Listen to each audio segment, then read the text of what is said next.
So guys, I'm your host and you're watching Wrestle AI, your home for all things pro wrestling. And today we're talking about some major things that happened on the final Monday Night Raw before WWE Backlash and a lot of latest wrestling updates. So without wasting any time, let's dive straight into this explosive video. The show kicked off with an intense and very unusual segment. We see Jey Uso making his entrance, but before he can even say a word, out comes Paul Heyman, and what follows is not your typical promo. Paul Heyman, the wise man, shows a completely different side of himself. This wasn't the calm, calculating Heyman we usually see. This time he looked broken, furious, and betrayed.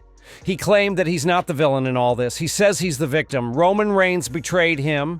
CM Punk, his best friend, betrayed him. Everyone turned their back on him. Paul Heyman looked like a man on the verge of collapse. He almost breaks down in tears, but there's fire in his words. You could feel the pain and rage in his promo. And then comes the big twist. Paul Heyman reveals that Seth freaking Rollins is gunning for Jey Uso's World Heavyweight Championship. And guess what? Jey, being the hot-headed Uso that he is, says, "Okay, let's do it right now." And just like that, Paul Heyman successfully manipulates Jey into defending his title. Ladies and gentlemen, the main event is set. Jey Uso versus Seth Rollins for the World Heavyweight Championship tonight on Raw. And just like that, Paul Heyman traps Jey Uso in his psychological web. A genius move by Heyman, setting up a world title match just days before Backlash. We also had the confrontation that was already announced earlier. Gunther versus Pat McAfee face off, moderated by none other than Adam Pearce. Pat McAfee stepped up and delivered an inspirational promo. He said that he's not just here for himself, he's here to prove that any kid in the crowd can rise up and beat guys like Gunther. He also called out Gunther for becoming soft since WrestleMania. And just like that, the crowd started chanting, "Soft! Soft!" Gunther, visibly annoyed, gets the mic and gives a cold, deadly response. He says he's choosing not to attack Pat tonight, not because he can't, but because he wants to destroy him at Backlash. He says he's going to choke him out, beat him down, drag him around the ring like a wet towel, and completely ruin Pat's life. Gunther made it clear this match means something to him, especially since it's his first match since WrestleMania. This promo segment did its job. It hyped the match. Now, personally, I don't see Pat McAfee winning, but the question is, how much of a fight can he put up? Because Gunther is coming in like an unstoppable force, and this feud is just a stepping stone for him. From a mic work standpoint, Gunther absolutely crushed it, and he looked menacing, believable, and totally locked in. Let's talk about the main event now. Jey Uso defending the World Heavyweight Championship against Seth freaking Rollins just days before Backlash. The match started a little slow. Some moves fell off. Timing was shaky and chemistry wasn't perfect in the beginning, but then came a nasty bump. Seth hit a suicide dive and crashed into the announce table. His head busted open from the back, and though there wasn't much blood, the damage was clear. And you knew something chaotic was coming when Paul Heyman and Braun Breaker were both around. As the match went on, the pace picked up, the drama built, and we saw multiple near falls that had fans on the edge of their seats. Now here's where it got messy. Braun Breaker slowly started interfering, trying to cheat behind the ref's back. Seth tried to keep his focus, but the distractions worked, and Sami Zayn runs in to even the odds, taking out Breaker. The crowd pops. Seth tries to capitalize, but then bam! Another distraction.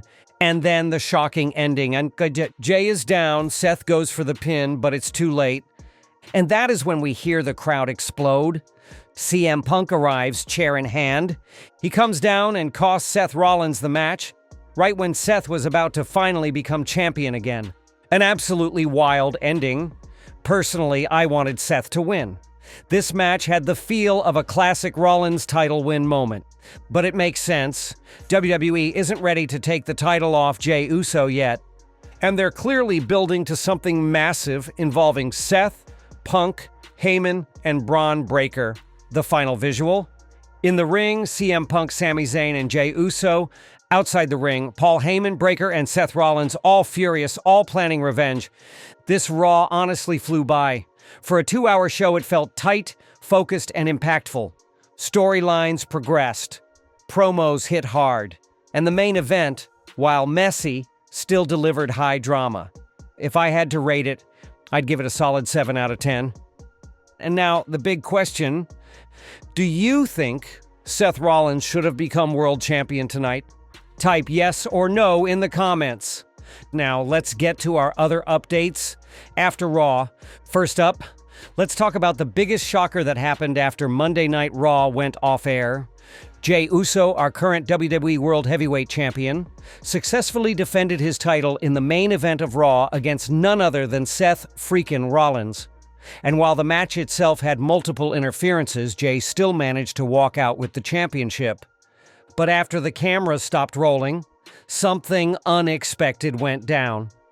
Jey Uso was celebrating with fans at ringside, shaking hands, taking selfies, really soaking in the love, when suddenly, a man in a hoodie punched him out of nowhere and ran off. Fans were stunned.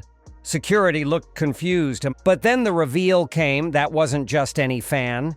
It was Logan Paul. Yes, Logan Paul, the Maverick, attacked Jey Uso off air.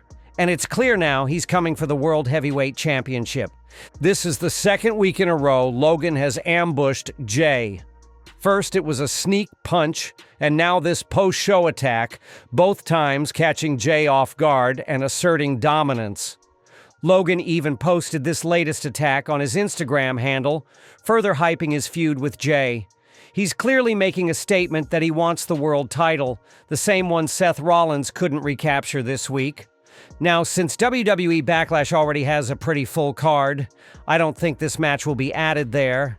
It makes much more sense for WWE to set up Jey Uso versus Logan Paul at Money in the Bank. Could Logan shock the world and win the championship?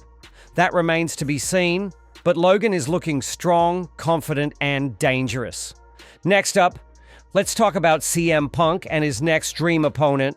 In a recent interview with Netflix, CM Punk revealed he wants a one-on-one match against Jacob Fatu.